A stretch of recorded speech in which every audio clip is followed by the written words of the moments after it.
we felt unable to give assurance we could provide the number of people that we contracted to late last week. The government reacted quite correctly to bring in military. I think together we certainly are going to provide a safe and secure games.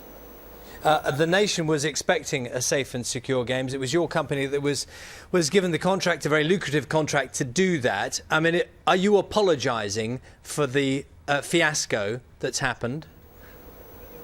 You saw our statement last night. We're bitterly disappointed, and we certainly are very sorry for what's happened over the last week or two. So yes, clearly we are. It requires some accounting for. You'll understand why people will be absolutely baffled why at such a late stage you only found out that you were short of staff. Could you just give me a timeline on this as to when you first realised? Was there a moment you all sat around a desk and someone said, we haven't got enough people, what are we going to do? It's a very complex process. I mean, nobody has ever undertaken to recruit 10,000 fully trained security staff for such a limited period of time. If you look at previous Olympics, this hasn't been the case. We had worked very closely with LOCOG, our customer, over the last 2 years, but about December time 2011, we agreed to uptake our requirement from 2,000 staff to 10,000 staff at the Olympics. We've agreed to do it, but what that's meant is there's been a very compressed period of time to recruit 10,000 people for what is quite a short event. So the labour market that we're actually drawing those people from is typically going to be people that are currently in work that want to take time off to do security at the Olympics. They want to be part of the event. It's unemployed people that clearly we can be working on all the time. But then thirdly, there's a large population of students who provide excellent security, but they're not available for training clearly till the end of June, early July. And that's what's compressed our process down. Okay. And the process is complicated. We had 110,000 applicants. We interviewed 50,000. We've got to get them screened under the G4S scheme. Yeah. We've got to get them SIA trained and licensed. We've got to get them role specific trained.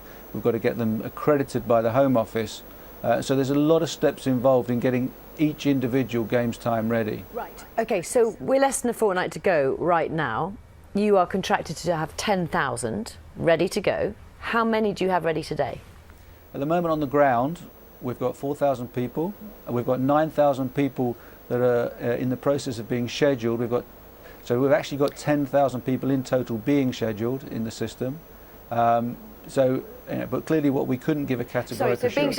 Just be clear with me. So being scheduled, does that mean that they have all those security clearance and all the rest of it? They are ready and they're trained? Yeah.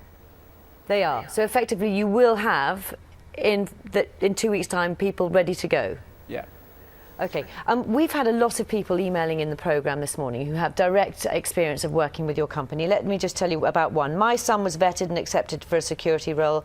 10 days ago he received his contract, which he duly signed and returned. He's heard nothing since. He's unable to get through to them for any information or answers.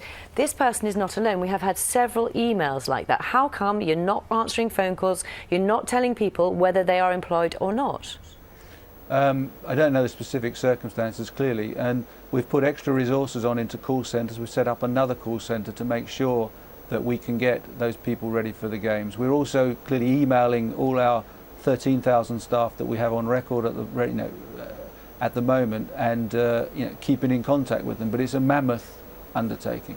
The part of this that a lot of people will be absolutely baffled by is that when presumably you were negotiating this contract and you were making your pitch for the work that you're a very proud, very established company, when you made your pitch, if you'd said at that point, with less than 2 weeks to go before the Olympics, you'd be scrabbling around asking students if they can come in for emergency courses, the government would have turned you away.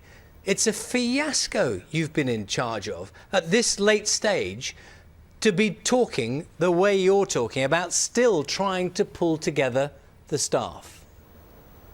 As I've said, it's a highly complex recruitment operation, 5 or 6 stages to go through to be games time ready. It's a tough process to get that many people ready in time. But which bit of that was a surprise to you? I mean, you keep saying it was a tough process, but it is less than 2 weeks. Those places that your security is supposed to be in charge of presumably already need securing. It doesn't happen on the day the games begin. It's an ongoing process. You know this better than me. And yet, you still don't have the staff with their badges trained up on the X-ray machines or any number of the other technologies which are absolutely essential to the safety of the games. Some people haven't even had that training yet.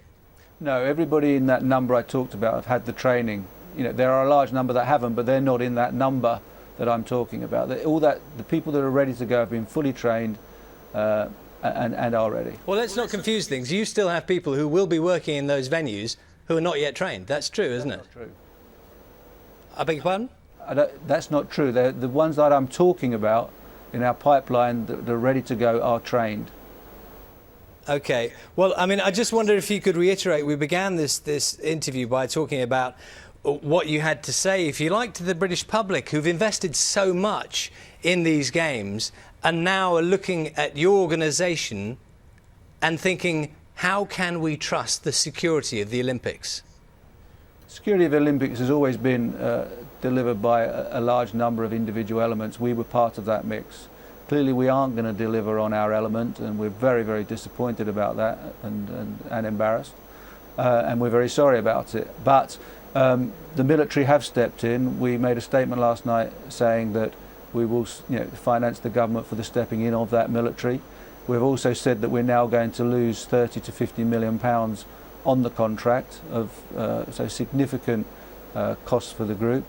All I can do is say we are deeply disappointed and sorry.